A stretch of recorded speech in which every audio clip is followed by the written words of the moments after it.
The Bitcoin Group, the American original. For over the last 10 seconds, the sharpest Satoshis, the best Bitcoins, the hardest cryptocurrency talk. We'd like to welcome our panelists, Dan Eve, the Crypto Raptor,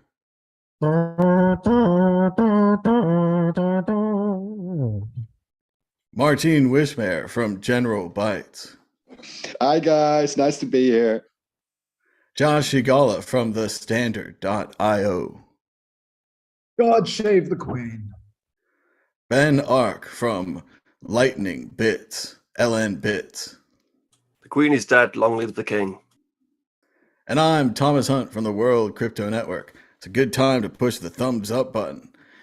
And now, moving on to issue one. Issue one, White House suggests a ban of proof of work mining, saying that it uses too much energy.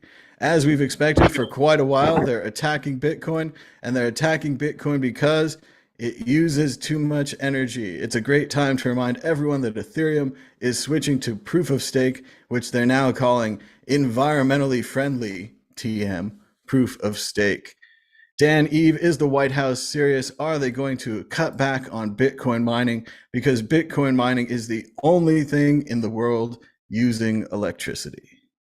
Well, do you know what wastes a lot of energy? Moaning about Bitcoin wastes a lot of energy.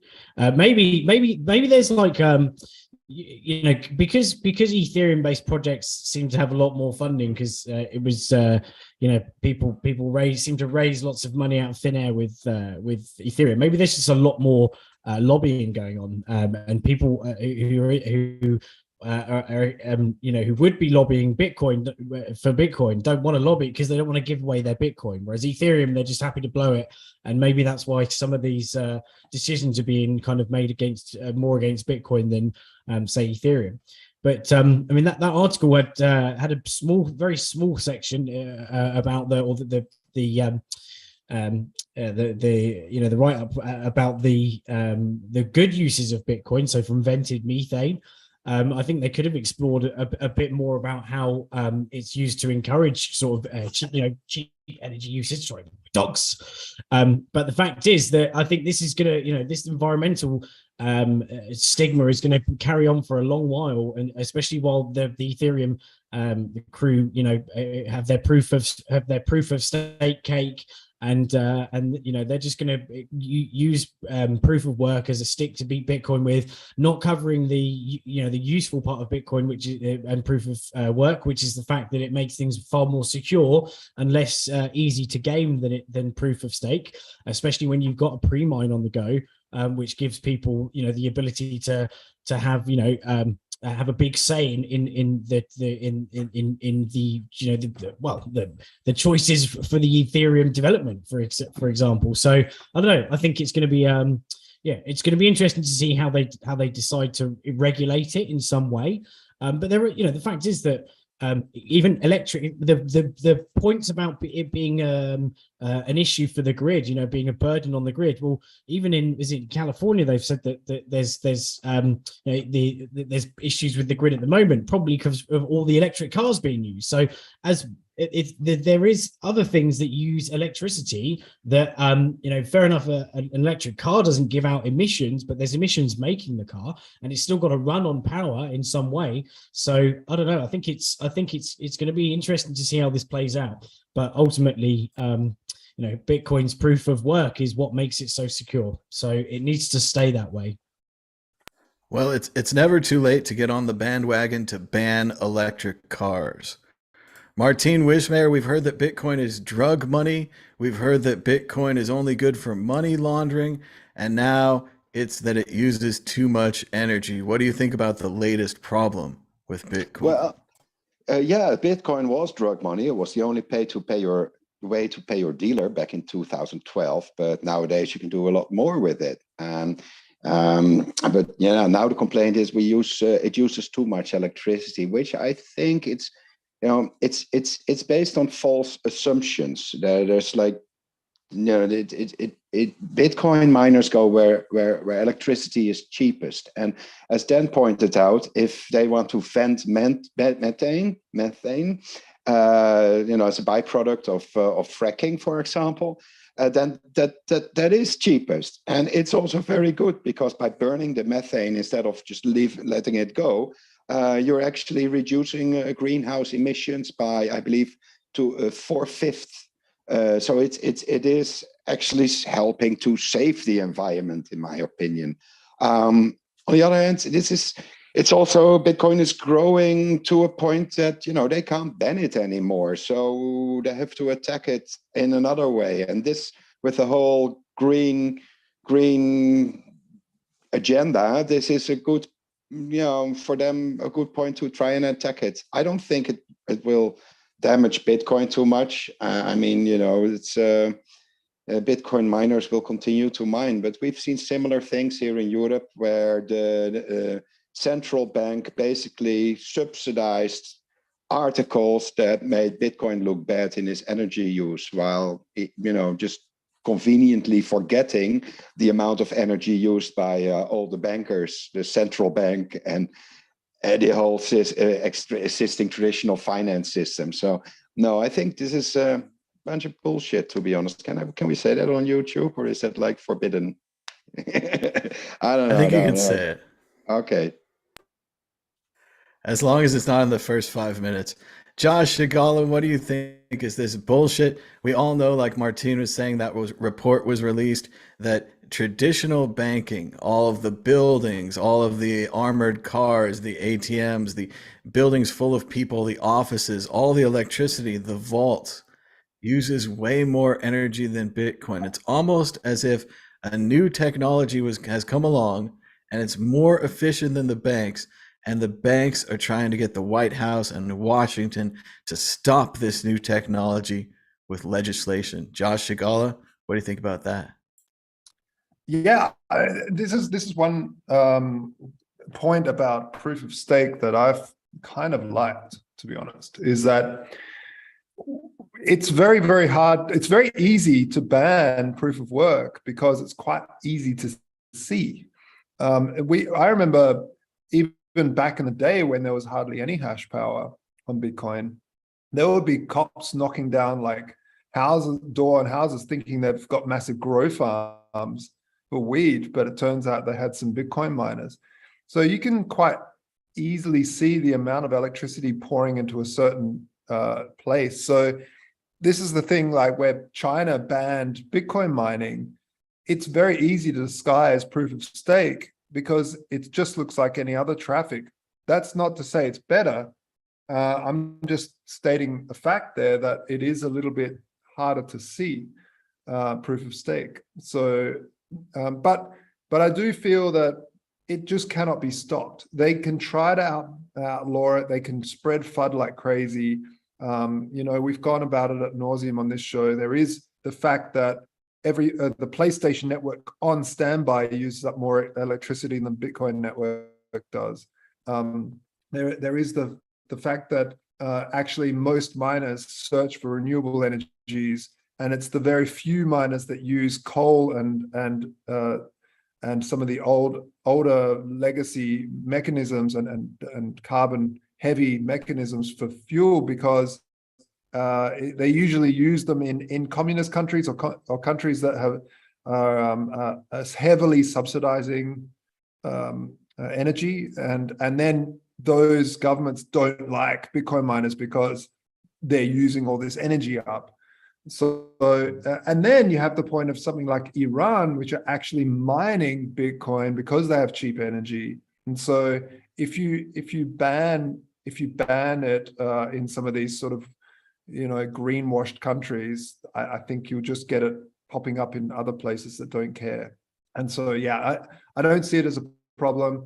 Bitcoin's going to keep on going. It's so overly secure right now with the amount of hash power that it has on the network. It's silly. It's absolutely ridiculously over secure, which is great. It should stay like that. So even if it drops a little bit, it doesn't really matter. Bitcoin is mega secure. Ben Ark, why does Bitcoin need all these big, heavy computers when Ethereum has environmental friendly proof of stake? It's hard to see Bitcoin mining if you're not on the grid. If you're on the grid and using electricity, then it's easy to see Bitcoin miners or people running cannabis farms or something. But if you're not on the grid, i.e. using renewables or some renewable source, it's less easy to see. And I think that's probably, hopefully, where logic will lie in the end of all this, that they will just ban Bitcoin miners who aren't using renewables or a certain percentage of renewables, because Bitcoin miners, they're not crypto anarchists in the basement of these big, massive operations, which can be lobbied. They're hired security. They're a part of the network which don't need the same privacy which we have. So they're just hired security. So we can lobby them to use renewables.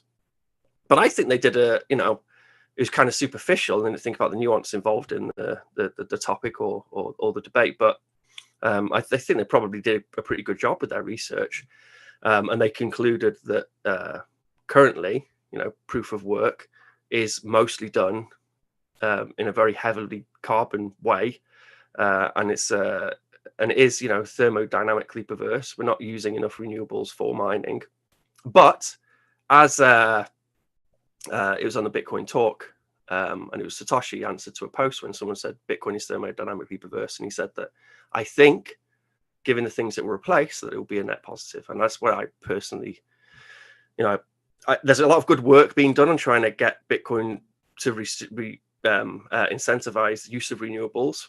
But I think just as easily you could incentivize the use of fossil fuels and dirty forms of fuel, which are cheap. But ultimately, like you said, Thomas, all the stuff it replaces, then compared to the amount of carbon which is produced by, central banks and banking infrastructure and the petrodollar, then, it will be a net positive. But,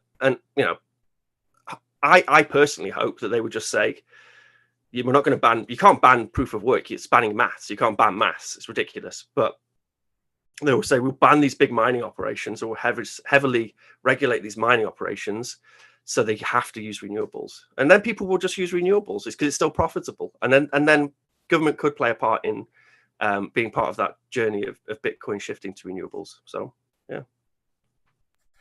An incredibly reasonable solution. Impossible. Moving on to the exit question. Predict the price of Bitcoin. Dan, Eve, and let us know in the chat down below, what do you think the price is going, higher or lower? And push the thumbs up button. Dan, Eve, higher or lower this time next week? Well, I'm out to beat Jim Cramer's streak of being incorrect, so I'm going lower again. Josh Agala, higher or lower? Oh, but you're muted because it was kicking back. It's going higher. It's going higher. Higher. Ben Ark, is the pessimism nightmare over? Last week I said higher, and then so this week I'm going to go lower. Martine Wishmayer, Ben's just all over the place here. We're going back to 10K. Yeah, I've been told. 10K. Yeah, after yeah. a 10% bump and the Ethereum merge, It's a excitement. bear trap. Only the ball knows for sure. And now we will shake the magic 8 ball. Will the price of Bitcoin be higher this time next week? The ball says no. A commanding no from the ball. The ball has spoken. Moving on to issue 2. Issue 2, U.S. lawmaker says there's too much money and power behind crypto to ban it. It seems like Sherman here, Brad Sherman, says Congress has not banned crypto because there's too much money and power behind it. It's like he's going through the stages of grief here, but with Bitcoin. At first, he hated Bitcoin, then he tried to ban it. Now he's finally come to the stage where he says, okay, I give up. I can't ban Bitcoin. Josh Agala, what do you think? Is he correct? There's too much money and power behind crypto to ban it. And then there's the other problem where technically they couldn't ban it anyway. Go ahead, Josh. Yeah, well, these people are sick. They're sick in the head. They're sick, power-hungry freaks. Why should someone even have the thought of banning a message passing mechanism that where you can have rare assets or rare numbers flowing across it? These people are demented with power. These are megalomaniacs that shouldn't be listened to, and they should be thrown out of parliament because obviously they're power mad. And this this absolutely disgusting fool needs to shut the hell up and just deal with his own life, make his own life better, make his own family life better. Stop telling everyone else what to do. And you know, I mean, I just have enough of these politicians going around telling people how to live, especially with technology that doesn't do any harm to anybody. It only creates good in this world. Sure, bad people can use it, just like bad people wear shoes, and we all wear shoes. But at the end of the day, it's ridiculous to go around calling for banning anything. This Brad Sherman is such a disgusting human being, wanting to control and tell me what to do and tell you what to do. I can't stand it. I see, Josh, I see it the other way. I think that what Sherman's doing here is actually quite reasonable. He had a bunch of tools. He had a tool that allowed him to, say, regulate economies. He had a tool that allowed him to regulate countries like Iran with sanctions. And if we follow Bitcoin and crypto to its eventual end, it ruins all that, right? It ruins the tools that he has been given by the people. So I think he's right to tell the people that they're going to lose their tools, their ability to regulate countries and things. But I also think he hasn't quite reached the level of inevitability, where he's like, because Bitcoin has been invented and because it's superior to fiat in this, and this, that way, it will be used. It will completely destroy sanctions and other economic tools. No, it's because of people like that e-gold and Liberty Reserve and some private monies. This is why Satoshi stayed anonymous, because people have tried to make alternative currencies that were competition to the Fed, and they got arrested and thrown in prison. They got shut down by people like him. And it was the whole point of Bitcoin, and why I was so bullish from day one was that you cannot shut this beast down. All you can do is live with it. So that's exactly to your point. You can just live with it. And so he has to actually live with it. And you know what I tend to think is that he probably got given some Bitcoin, or he's bought some now, and now he's like, oh, well, we can't ban it now, because it's all about self-interest. That's why I'm a big fan of airdropping Bitcoin onto politicians, so they just go away and start becoming greedy. I don't know that it was just self-interest. I think it's a philosophical issue where he keeps going through these steps and he keeps getting closer to just understanding what some of us understood right away, that Bitcoin's a superior money. Ben Ark, what do you think about the lawmaker saying there's too much money and power behind crypto to ban it? I think it's positive, and I think he's right. And Bitcoin now is too big to fail. I like the part in it where he said, you know, to begin with, we didn't care. And then it got to a certain size where we couldn't control it. And that was the point. And we said that on this show years ago. We said, eventually it will get to the point, the Trojan will get in and they won't be able to control it. And that's what's happened. So it's positive. We made it. Like, we won. Like, we're there. So which is fantastic. And he's acknowledging that as well. And it's also a privately owned corporation, like holding state hostage. Like, it's a commons. And the participants within that commons, who are heavily resourced, a lot of them, it's within their interest to fight for the health and survival of that commons. So it's great. He's got a point, and he's right, and it's good. We won. Martin Wishmayer, did we win? Yes, I think we won. Just like Ben just said, it's been going on for years, and we've been managed to keep under the radar for such a long time. And now it's a $1 trillion industry, or multi-trillion dollar. I don't know. We don't even count it anymore, and it's there to stay. I mean, you know, if a government decides to ban it, you know, we pack our suitcases and we go elsewhere, and we don't have to transfer money via the bank. We just take our Bitcoins and go elsewhere.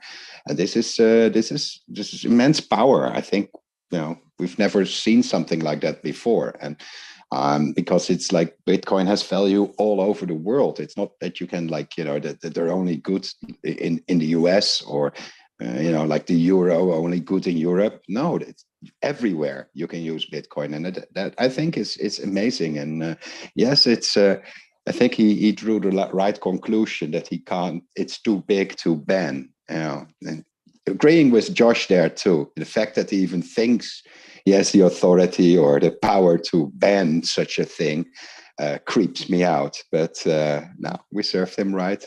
Bitcoin wins. Well, everybody likes to ban new technologies. Dan, Eve, what do you think? Is he correct? It can't be banned? Oh, it's too big. Yeah, it needed to stay under the radar, and it needed people to dismiss it and just think that it's some sort of crazy, initially a crazy Ponzi scheme, or it's just used by criminals, and therefore, they don't need, they're not going to pay much attention to it because only few people, use it because it's just a new crazy technology, and now it's just embedded in so many parts of society, and it's growing.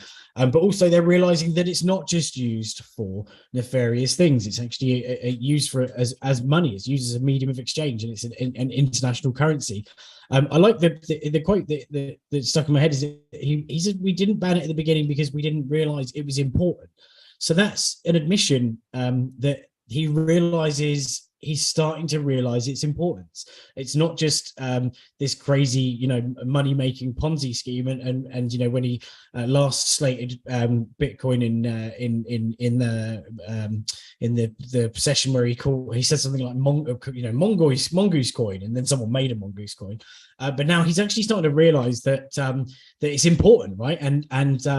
And the fact that he also says something that's quite telling is that we didn't ban it now because there's now too much money and power behind it, and mentions in a few other sentences about how it can be used for lobbying. So he's basically thinking, I could make a lot of money on my campaigns by accepting crypto donations.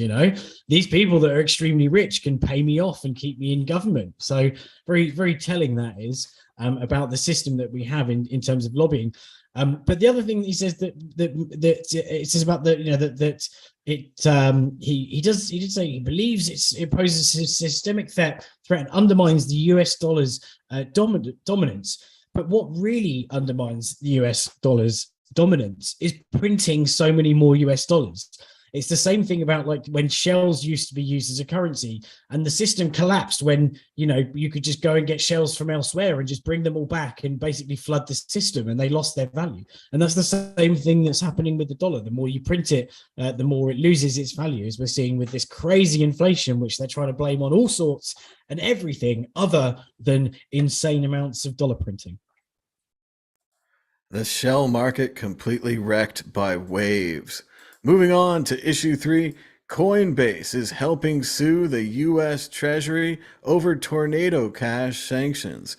Coinbase says they'll pay the legal costs for 6 people challenging the OFAC, and the complaint argues that the Treasury overstepped its authority. Ben Ark, what do you think about Coinbase joining to sue the Treasury over tornado cash? I mean, I guess this is related to the previous article, isn't it? Like these heavily resourced companies, they are able to kick back and they are able to fight back.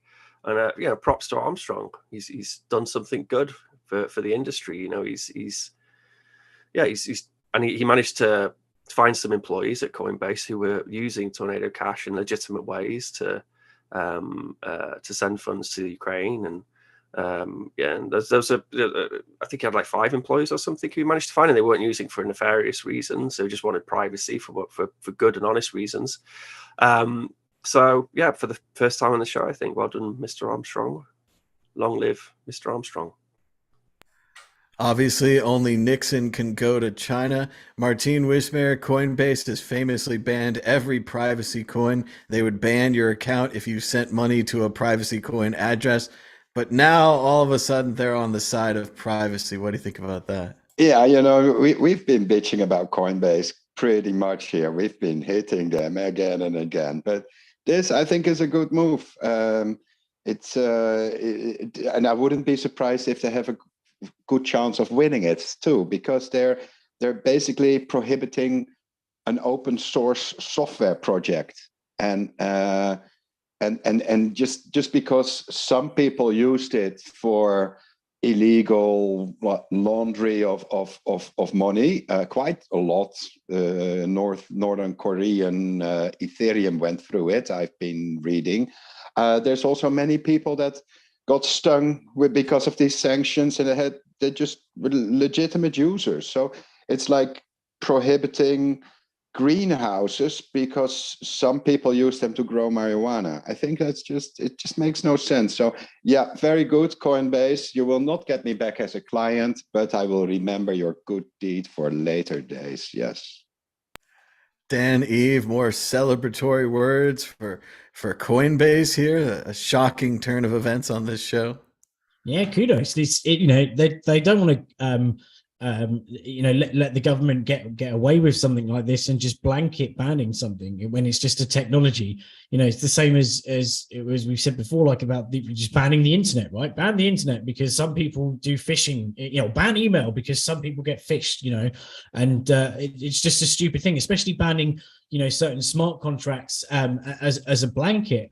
And then people are having their funds frozen. They've done absolutely nothing wrong. And one of the angles that Coinbase are taking is that about the Fourth Amendment, which is, the US is like the unlawful seizures of people's property and money. And it's a fair point. Like if you just think about how many people have been affected by, the OFAC, just basically publishing a list of hashtag has used Tornado Cash from Etherscan is insane. There's probably loads of mislabeled addresses, and it's ruining lots of people's lives right now who were just using the service completely innocently, and they're being tarnished with the nefarious brush that sweeps so broadly.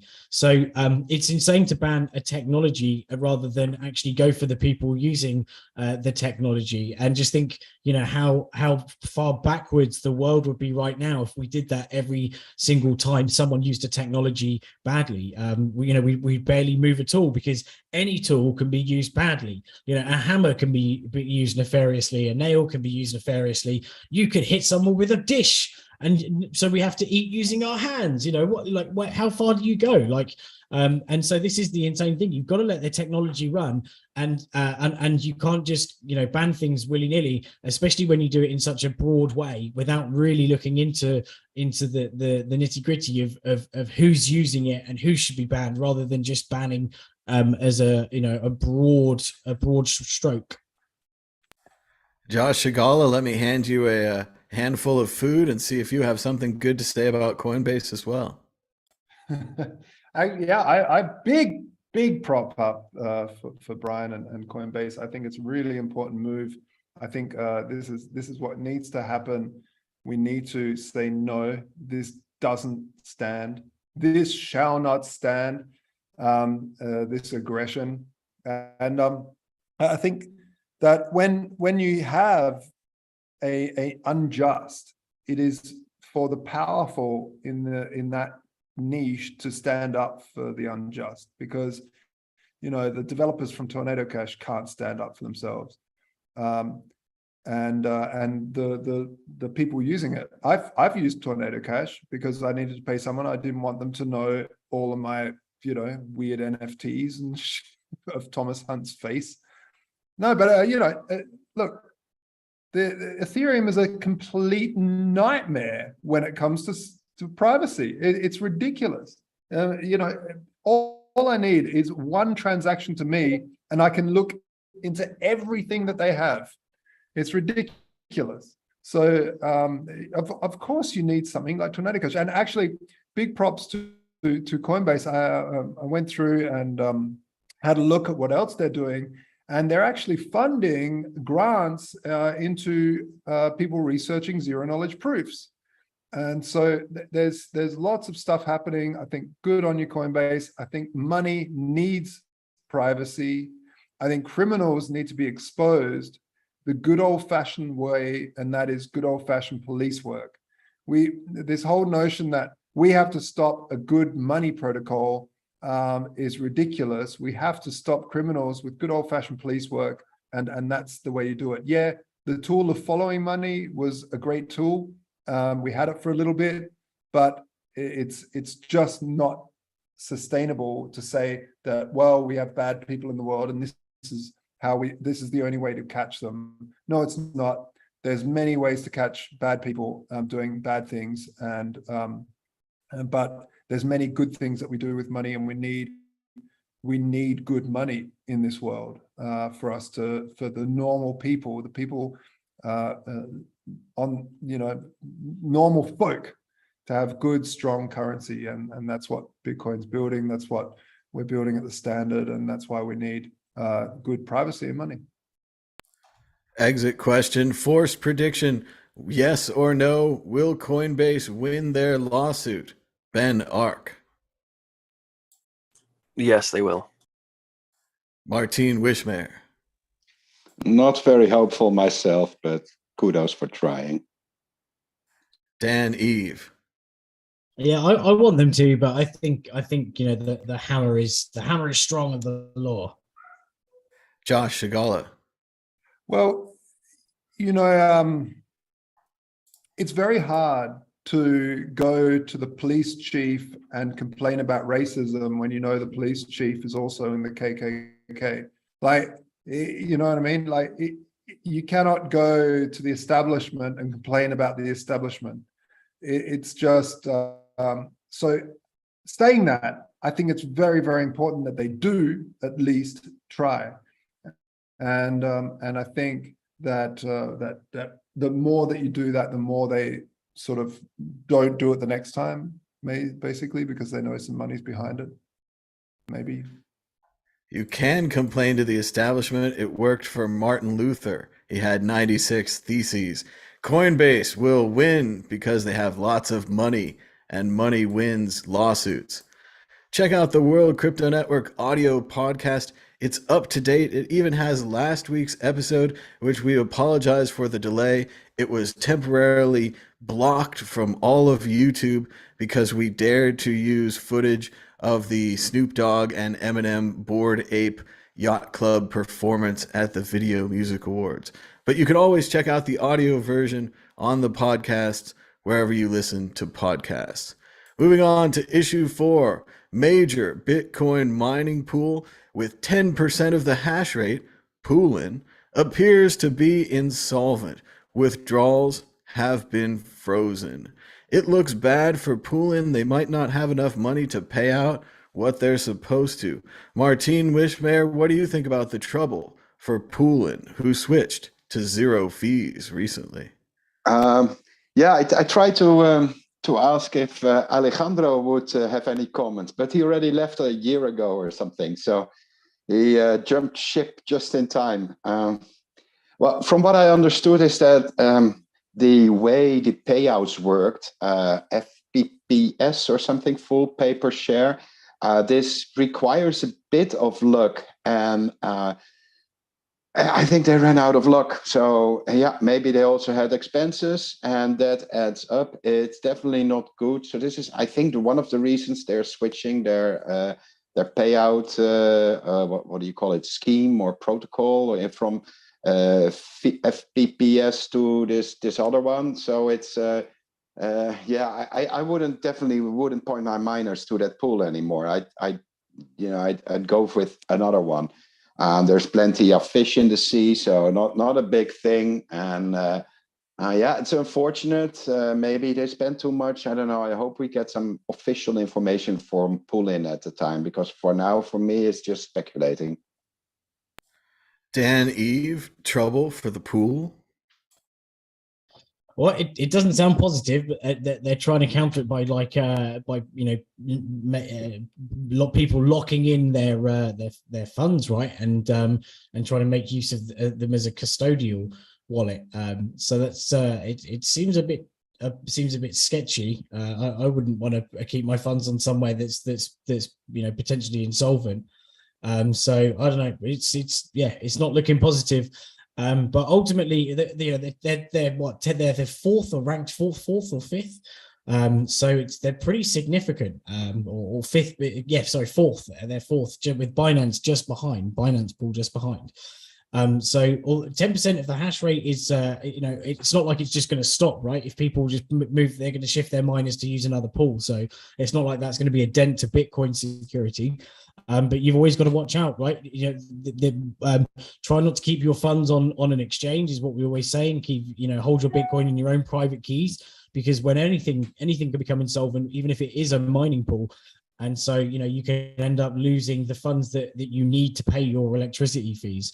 So wherever you can, just try and keep your Bitcoin in your own pockets rather than in someone else's, because you can trust yourself more than you can trust someone else to look after your money. That's a good point, Dan, that this is actually just a financial problem for some Bitcoin miners. The Bitcoin network would be fine at 90%, as well as these miners can just redirect to another pool, continuing to secure the network. Josh, all of this reminds me a lot of what we talked about just a few weeks ago when we talked about cryptographic proof of exchanges and how the exchange might not have all the money. And now here it is, a pool operator seems to not have all the money. Yeah, it's a bit of a shame. I've always liked Poolin, but if you can have a look at that graph with the proof of work, see, this is interesting to watch what happens with people and how quickly the hash power redistributes. But you can have a look. There's 2 pools here, and that proof of work. As much as I love it, you've got to point out when there's stuff that concerns you, and this concerns me. But there's 3 pools that hit over 51%.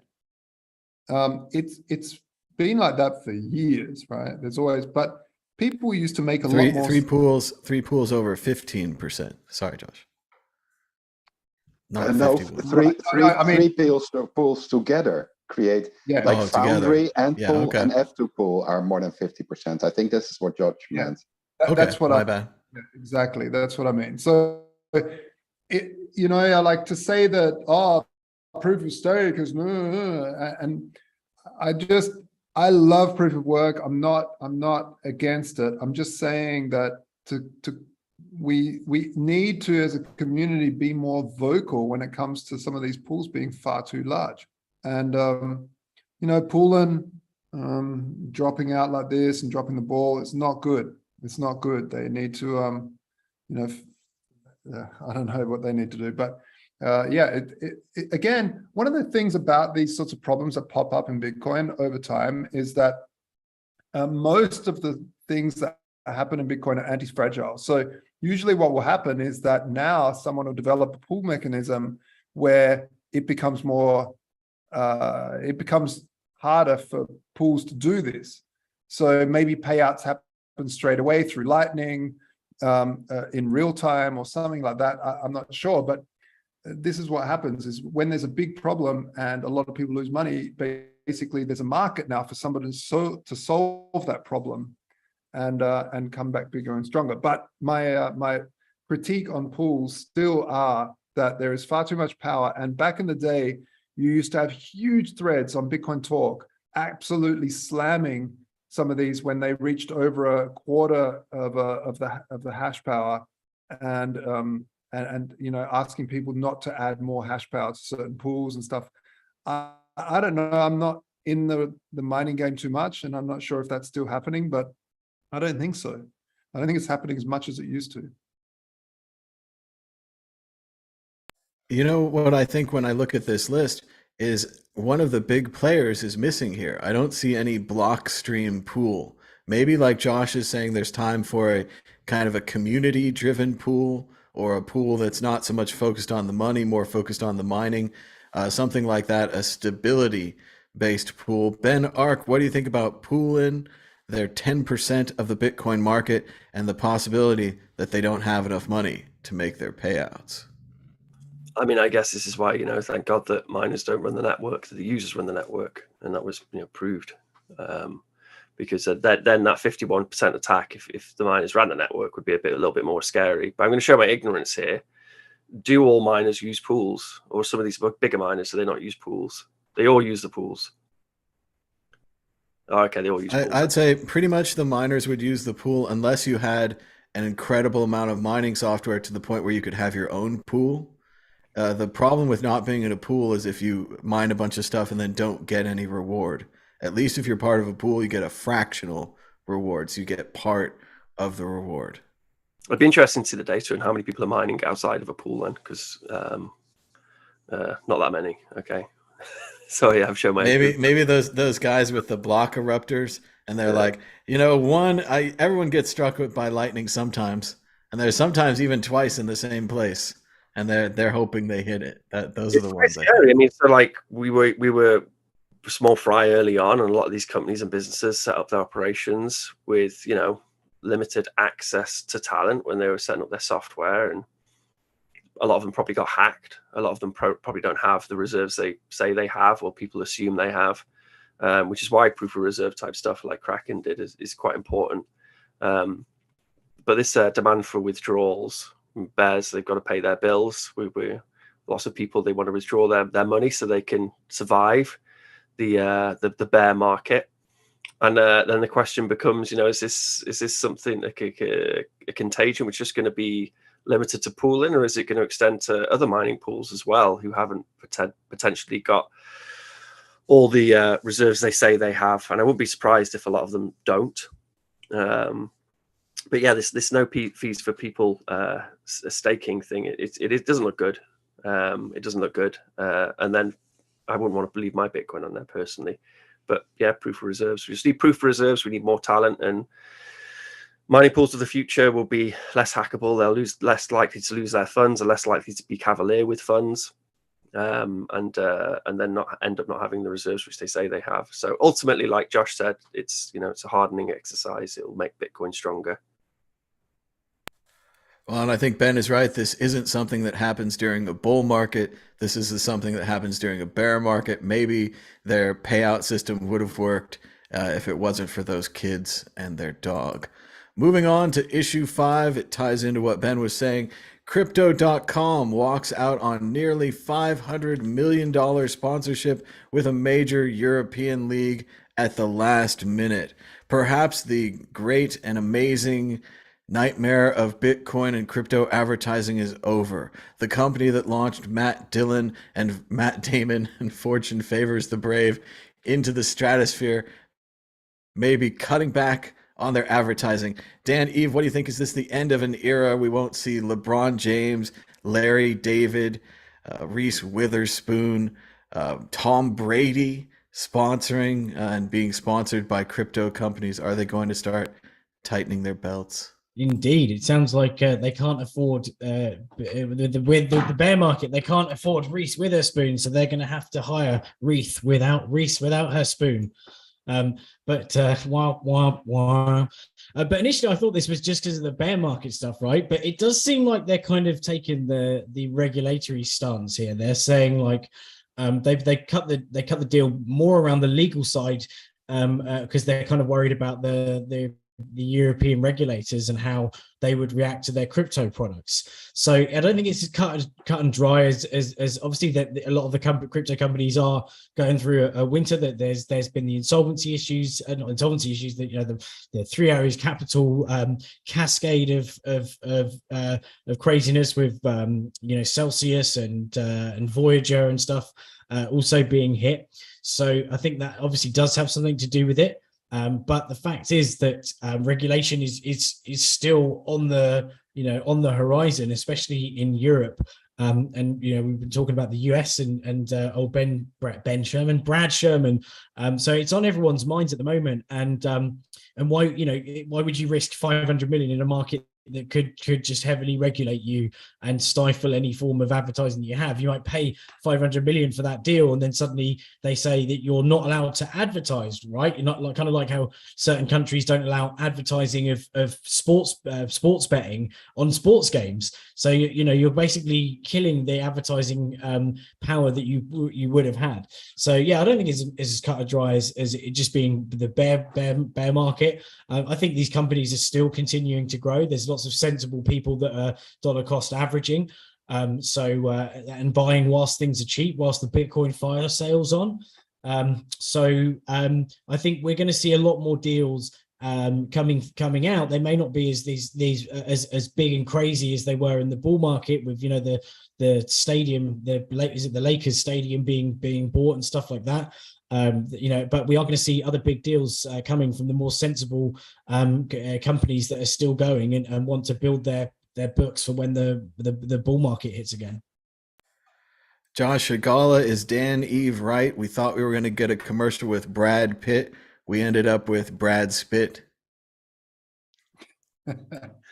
Oh, they can't afford $500 million advertising budget. Whoa. Nah, look, they'll just cut back a little, and, you know, instead of you know, one, I don't know, it's just silly. Whatever. Crypto.com. Oh, the tragic loss of another company's $500 million advertising budget. Whatever.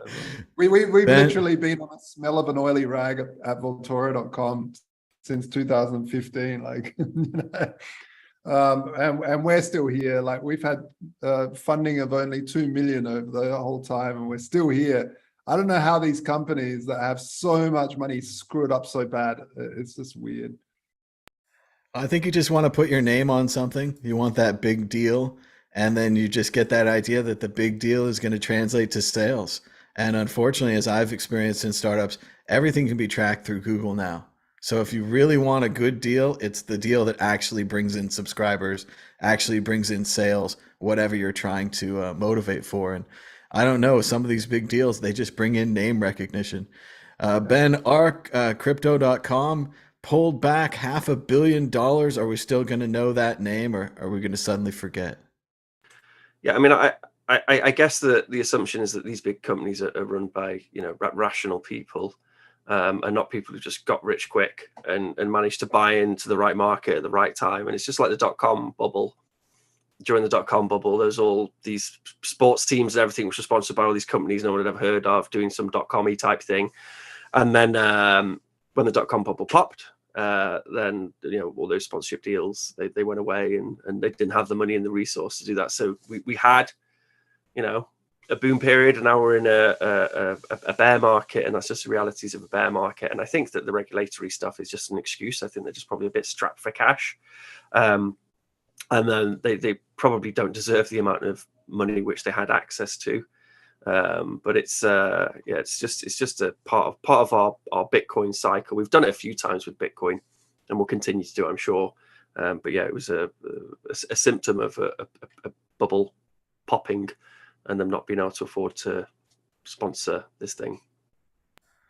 Martine Wishmayer, they're all out of money. No more sponsorships. No more Matt Damon. Yeah, it's I use a credit card, and to be honest, you have to put in a whole bunch of their shit coins, and then you see the value go down and down and down and down, and then the extra freebie deals went bye-bye. So no more Netflix for you, no more Spotify, no more Prime. Then the cashback went from 5% to 3%. Then they halved the crypto earn rate, you know, like a sort of interest you get on your on anything you put in, say, a 3-month deposit there. And then they halved it again. In the meantime, they fired hundreds of staff. They got some PR out of it, but then quietly let go of hundreds more. So I think, you know, yeah, and then like last week, somebody was supposed to get like $60 back, but they got 10 million because they screwed up. It's not just one thing they fucked up. It's a whole string of things. And I think the larger a company gets, the more idiots are running around within the company. You know, you can't just hire smart people. There's always going to be idiots around. And if it's cash and the product is crypto and it's cash, then you'll be in for some costly mistakes. So yeah, I seriously don't think they can still afford to pay that sponsorship with their Crow token, because it's next to worthless nowadays. You know, every time I get a cashback, I don't know how fast I must reach for my phone and convert it to Bitcoin as soon as possible to avoid it from falling falling even further. So yeah, Honestly, I do hope they succeed. I mean, it's an easy way to buy Bitcoin. I think the cashback idea to get some crypto Bitcoin back on your purchases is insanely great, because just those cashback people alone will prevent another bear market.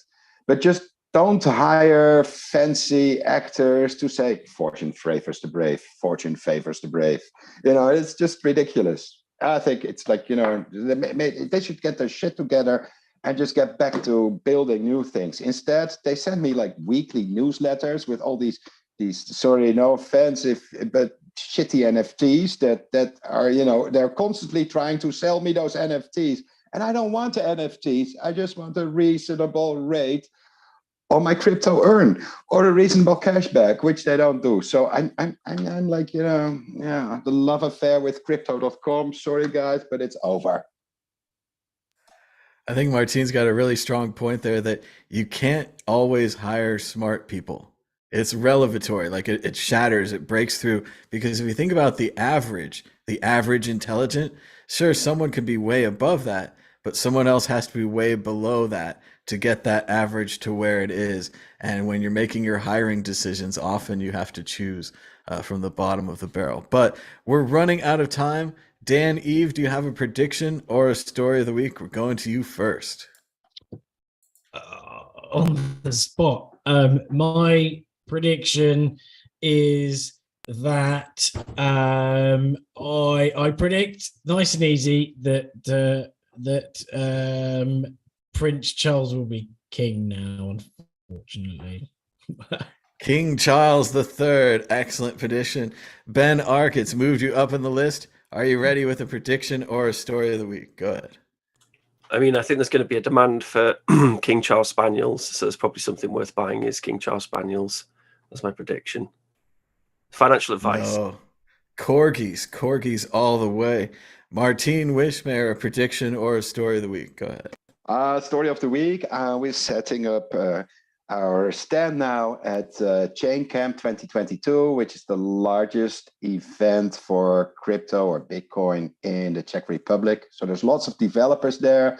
It's not one of those when moon type style conferences. It's really like builders and people like building stuff. And it's a really nice conference, and we'll be attending there. We've got a really nice stand for whale books and general bytes.